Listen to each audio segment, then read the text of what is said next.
Assalamualaikum warahmatullahi wabarakatuh. Berjumpa lagi dengan Pak Farid. Materi kita hari ini akidah akhlak, masih melanjutkan materi minggu kemarin, yaitu tentang istighfar. Mari kita simak sama-sama. Yang kita bahas hari ini yaitu tentang luasnya ampunan Allah.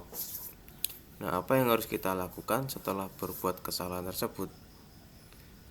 Tentunya harus meminta maaf baik kepada Allah Subhanahu wa taala maupun kepada manusia. Sebaik-baik orang yang bersalah dan berdosa adalah yang bertobat, dan Allah Subhanahu wa taala sangat mencintai hambanya yang bertobat dan bersuci. Jadi ketika kita berbuat salah, kita harus segera meminta ampun. Kalau kita berbuat salah kepada Allah, kita harus meminta ampun kepada Allah.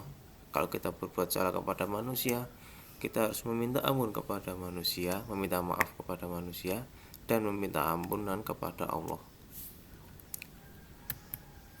Seperti firman Allah dalam Quran surat Al-Baqarah ayat 222. Innallaha yuhibbut tawwabina wa yuhibbul mutatahhirin. Artinya, sungguh Allah menyukai orang yang bertobat, orang yang tobat, dan menyukai orang yang menyucikan diri. Jadi Allah itu menyukai hambanya yang suka bertobat, menjadi ahli tobat. Ahli tobat itu bukan maksudnya hari ini berbuat dosa nanti tobat, bukan gitu. Jadi setiap hari dosa maupun melakukan dosa ataupun tidak, melakukan kesalahan atau tidak, dia setiap harinya bertobat kepada Allah, maksudnya gitu. Jadi Allah akan mengampuni dosa dan menghapuskan kesalahan kita, berapapun besar dosa dan kesalahan kita, karena Allah Subhanahu wa taala yaitu Maha Pengampun lagi Maha Penyayang. Rahmat dan ampunan Allah Subhanahu wa taala sungguh sangat luas bagi hambanya yang mau bertobat. Meskipun dosa seorang hamba sebesar gunung, seluas langit dan bumi, namun jika dia insaf dan bertobat dengan sungguh-sungguh, maka dosa tersebut bisa terhapus. Sesungguhnya Allah telah berfirman dalam Al-Quran surat Az-Zumar ayat 53 sampai 54. Ayatnya menyusul. Lanjutnya, cara meminta ampun dan meminta maaf. Yang pertama, jika kesalahannya kepada Allah, hendaknya memperbanyak membaca istighfar, berjanji tidak akan mengulanginya lagi, dan segera berbuat kebaikan, karena kebaikan akan menghapus keburukan. Yang kedua, jika kesalahannya kepada sesama manusia, hendaknya membaca istighfar, bertemu dan meminta maaf secara langsung kepada orang yang bersangkutan dan mengembalikan hak-haknya. Perbedaannya apa?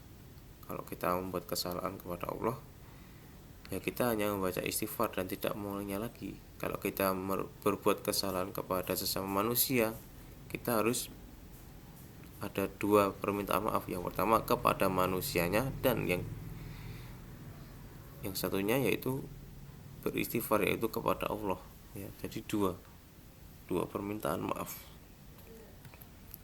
Nah, bagaimana? Mudah kan? Ya, maukah kamu melakukan jika kamu bersalah? Maukah kamu melakukannya jika kamu bersalah? Nah, maksudnya apa? Melakukan bertobat. Karena Allah akan mengampuni kesalahan kita, karena Allah memiliki sifat pengampun. Adapun tugasnya hari ini yaitu bagaimana cara mudah untuk membiasakan membaca istighfar dalam kehidupan sehari-hari. Silakan ditulis di buku tulis kalian masing-masing. Boleh berupa tulisan, difoto, dikirimkan ke Pak Farid, atau berupa ucapan, audio atau video, disebutkan, tidak apa-apa. Sekian dari Pak Farid. Akhirul kalam. Wassalamualaikum warahmatullahi wabarakatuh.